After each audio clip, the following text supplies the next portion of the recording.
حضرت مخدوم جہانیہ جہاں گشت رحمۃ اللہ علیہ، ان کے مزار شریف کے ساتھ ایک حجرہ بھی ہے۔ اس حجرہ میں مختلف اولیاء کرام عبادت کے لیے تشریف لایا کرتے تھے۔ یہ ان کے نام مبارک حضرت مخدوم سید شیر شاہ، سید جلال الدین سرخ پوش بخاری پوچھ کے ہی یہ ان کا مزار شریف بھی ہے۔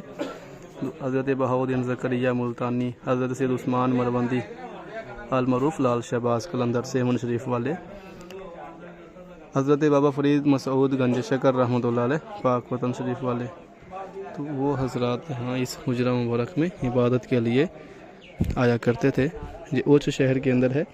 حضرت مخدوم جہانیہ رحمۃ اللہ علیہ جہاں گشت، ان کے مزار شریف کے پاس، اور اسی کے ساتھ ہی ایک مسجد ہے جس کو مسجد حاجات کہا جاتا ہے۔ یہ وہ مسجد ہے جہاں لوگ نماز حاجات پڑھنے آیا کرتے تھے۔